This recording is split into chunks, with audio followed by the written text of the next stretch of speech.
Agora são 7h42. Apenas membros do governo fazem parte do Fundo Nacional do Meio Ambiente. O presidente Jair Bolsonaro, por decreto, excluiu a sociedade civil, setor acadêmico, estados. A gente vai falar sobre este assunto com o Carlos Bocuí, ele que é o presidente do Instituto Brasileiro de Proteção Ambiental. Oi, Bocuí, bom dia. Bom dia, como vai? Tudo certo. Bom, a gente está Tudo vendo bem? aí, a gente acabou de ouvir, né, de ver uma matéria aí também da área ambiental, como está atingindo aí os indígenas, né, aqui no Brasil. E mais essa, né, mais esse decreto excluindo todo mundo, né, dessa discussão.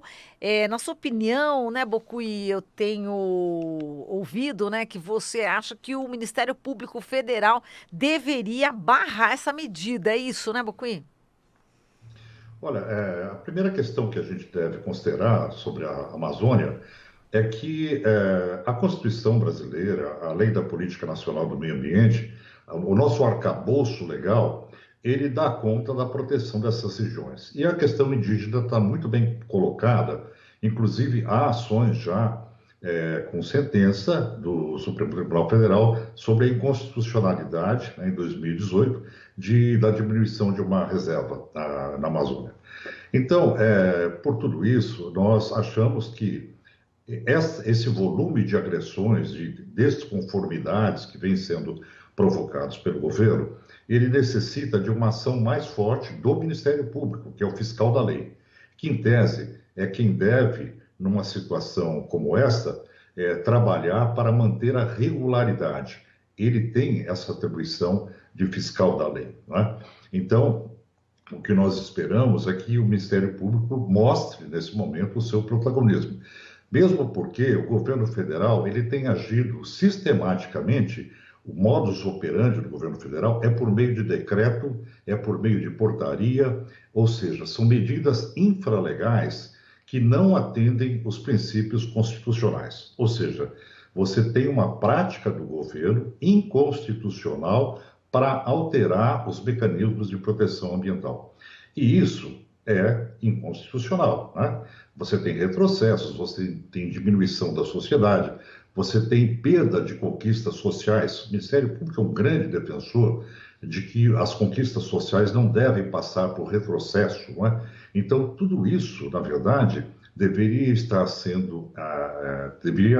havendo uma atuação muito mais forte, muito mais eficaz do Ministério Público Federal para colocar o governo dentro dos limites da discricionalidade, daquilo que ele pode fazer, de acordo com a Constituição, não permitindo que ele extravase essa capacidade de governar. Governar por decreto, governar por portaria, é uma forma muito fácil de passar todo o interesse que o governo quer, independente do que está na Constituição.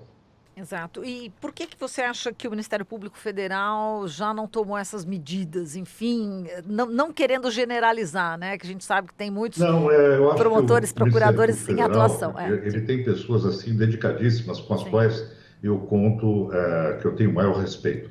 Mas, por exemplo, nós fizemos uma representação contra o desmonte do SISNAMA, do Sistema Nacional do Meio Ambiente, que vinha ocorrendo no ano passado e, como consequência, nós demonstramos o que ocorria na Amazônia, não é? Isso envolve IBAMA, a cefalia que foi tomado o IBAMA em função das consequências das queimadas e desmatamentos, etc. E o Ministério Público Federal só se limitou a uma recomendação ao ministro Ricardo Salles para que ele, a partir daquele momento, agisse de acordo com as atribuições do Ministério, né? Do seu cargo. Então, essa medida, ela é insuficiente. É como você pegar alguém que cometeu uma improbidade administrativa e dizer, olha, daqui para frente, tome jeito, né? Senão nós vamos tomar alguma atitude. E a questão é essa, você tem uma situação de irregularidade, você tem que zelar pela boa administração pública, pelos princípios da boa administração pública. Então, falta esse protagonismo hoje ao Ministério Público Federal, infelizmente, principalmente à Procuradoria-Geral da República. Exato. Agora, em relação a esse Fundo Nacional do Meio Ambiente, né, a gente ouviu que o vice-presidente, que Hamilton Mourão, né, que vai estar, que chefia esse fundo, ele disse, não, mas nós vamos convidar aí governadores, enfim, meio ambientalistas para conversar. É muito diferente, né, essa conversa de ter o próprio assento no fundo, né, Bocuí? Olha, são duas coisas, né? O Fundo Nacional do Meio Ambiente trata das verbas, né, ambientais, a destinação das verbas ambientais para projetos que seriam aprovados com a ampla participação social, etc. Por outro lado, nós temos o caso do Conselho da Amazônia, que é o conselho que gere a Amazônia e, nesse caso, está sendo coordenado pelo vice-presidente Mourão, né?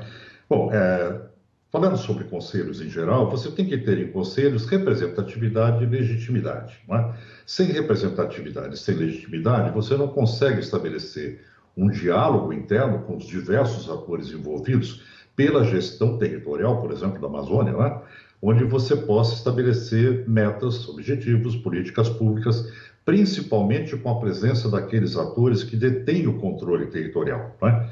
A Lei Complementar 140 no Brasil, ela é sábia quando ela coloca que os entes federados, a União, os estados e os municípios, eles são todos responsáveis pelo meio ambiente. Portanto, nenhum ator pode ser excluído. Quando você pensa num conselho para a extensão territorial da Amazônia, certamente tem que ser envolvidos os estados, os municípios e o governo federal, além da sociedade civil, a ciência, etc.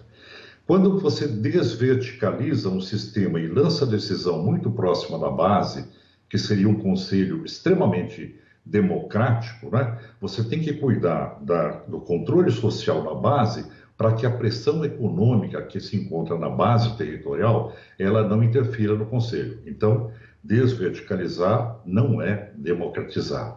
E o contrário também, quando você mantém um controle, um conselho centralizado, apenas com o governo federal, como o governo prevê agora, você não tem os partícipes do processo de gestão. Como é que você vai executar política pública dessa forma, né? Então, que fique bem claro, o Conselho da Amazônia foi recriado agora, e ele foi recriado como uma resposta ao que aconteceu na Suíça, em Davos, durante o Fórum Econômico Mundial, onde o Brasil foi muito pressionado. E o governo brasileiro anunciou o Conselho da Amazônia, retirando o Ministério do Meio Ambiente, colocando apenas como partícipe do processo, o que significa que tentou dar uma resposta internacional com relação à devastação da Amazônia, que ganhou 100% de desmatamento no último ano, de acordo com os dados do INPE, não é? Então, eu diria, esse jogo de cena do Conselho da Amazônia, ele não pode ser um jogo de cena, ele tem que ser real, né? Nós temos que fazer esse conselho real, com ampla participação social, e tem uma questão que é fundamental. Não adianta você trabalhar a perspectiva de um conselho quando a normatização ela está sendo lentamente destruída por meio de portarias, medidas provisórias, etc. Então, aí a regularidade do cumprimento da Constituição, em primeiro lugar, e a partir disso as políticas públicas. Por isso, a importância do próprio Ministério Público Federal, inclusive neste conselho, não é? Que é o fiscal da lei.